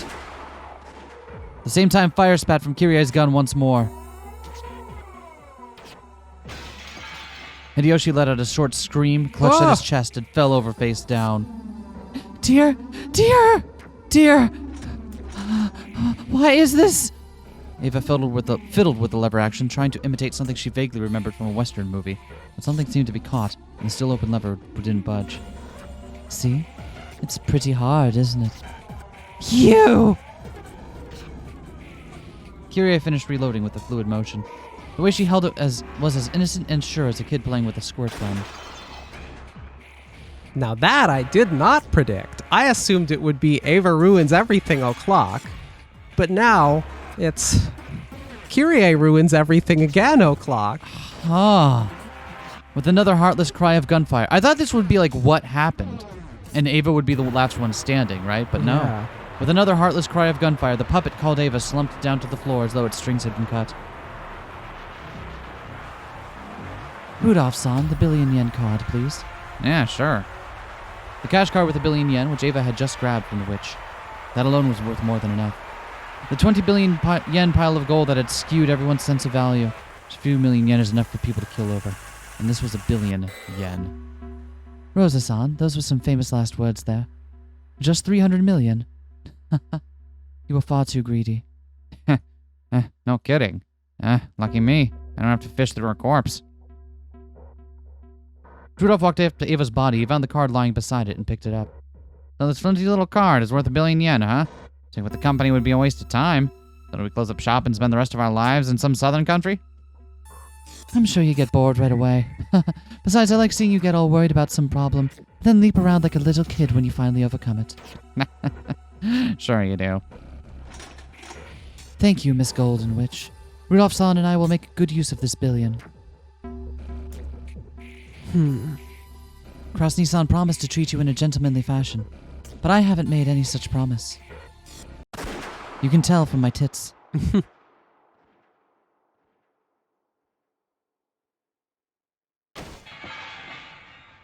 She pulled the trigger without a trace of mercy. When the ringing of the gunfire died down, blood trickled from the witch's mouth, and she fell over onto the bed. Once again, Kyrie ejected the shell casing. The 4 metal sounds of used shells hitting the floor seemed to symbolize the fact that Rudolph and his wife now possessed all the shares of gold. All of them were really slow-witted. From the moment they heard about the bomb, they should have known that we wouldn't be leaving this island as a big, happy family. Sorry about this, Aniki, Rosa. Well, that's life for you, right? Give me a break, all right? Aniki and Aniki get into a fight, Rosa gets dragged in, and I'm the one who picks up the pieces, just like it's always been, all right? It wasn't as though Rudolph and Kyrie had planned to kill everyone and take everything for themselves from the start. Kyrie had quickly realized by the length of the barrel of the gun in her hands that it would probably hold 5 rounds at a time. Yes, Kyrie and Rudolph were both very familiar with this gun. Rudolph, whose interests in guns from old westerns came from his father, owned a shotgun of the same model. Even Kyrie had earned the qualifications to use that gun, becoming familiar enough with it that they could go shooting together for fun. Including the witch, there had been 8 people here, 6 people besides the 2 of them. Each gun held 5 rounds. That was 1 short. They didn't have enough to kill everyone. To be honest, it really surprised me when they got into a fight and one of the guns went off. That coincidental accident had provided the missing bullet. It wasn't the second shot. The very first shot, which had accidentally killed Natsuhi, had guaranteed that this massacre would happen. In the smoke and corpse-filled room of gold, the 2 of them were easygoing smiles, hardly any different from those they usually wore. What do we do now? Rudolph picked up Rosa's gun. Then he fired a test shot at the wall and ejected the old shell with a smooth motion like Kyrie's. Kyrie went to the box of bullets on the table, casually picked up a few, and loaded them all one after another into her gun. Since the bomb switched on, then we just need to wait 24 hours. It's gonna run wild when morning comes and they can't find us. Then we just need to make sure they don't. I guess so. What about Battler, though? He's your son, not mine. Don't say that. Look at how attached he is to you. He really respects you, you know. Then think of a clever way to trick him. I'll worry about Ange. You worry about Battler-kun. Fair enough? Wow! Wow! Am I reading this wrong, or are they discussing killing their children to get away with this? It sure sounds like they're talking about killing everybody here, and it sounds like Rudolph doesn't want to kill Battler, but it sounds like Kyrie's fine with it. Yeah, all right. And then I'll worry about Ange. Sure. I'm kind to my own children, but it's real pain to be nice to Asumu-san's kid. You understand, I hope. Kyrie's voice had grown cold. She had acted warmly towards Battler because that had been the adult thing to do. He was Rudolph's son, so she tried to avoid being hostile, nothing more. Really? Is that really? That's like that was one of the few things that I completely got. I thought like the kind of, it may have started out begrudging, but I thought like they were generally like they didn't have to like love each other, but at least they got along well. Even after the thing of Asumu carrying a grudge, not Asumu, of Kyrie carrying a grudge so long that she was gonna straight up go over and kill Asumu years later. Yeah, fair enough. Kyrie is not a good person. But underneath, he was the son of Asumu, a woman Kyrie still hated even though she was dead. Hey, you're kind of contradicting the red text there. That one time. I don't think that's so. I don't think that's so either. It's so good. Now that she had given birth to Ange. No. I mean, I don't think that contradicts the red text. Oh yeah, it doesn't. Okay. Now that she had given birth to Ange and finally built up a new family, was Battler's return really such a happy thing for her? Get yourself ready. Now that we've come this far, we can only go for the 1 billion yen or die trying. If you can't convince Battler-kun, I'm sorry, but I won't be taking any chances. Oh, she's saying like you have to convince him. Got it. So she's willing to kill him, but is also willing to be like, okay, he's your son. Sure. Yep. No need to threaten me. I'll take care of it. I'll find a good story to tell him. Make sure you do. I know Angie will be very sad if she's forced to hear about Battler-kun dying in an accident. Sure. How do we start? We have nothing to gain by waiting for morning. Now is the best time. Oh, wonderful. Not even time for a break. What the fuck? Okay, so why are they showing us this particular... If this is not the... Either that or Ava only had a glancing hit and had the good sense to remain down. Or right? Kyrie, master of disguise theory. I don't Disguised think so well her own daughter doesn't recognize her. Wait, what the fuck is this?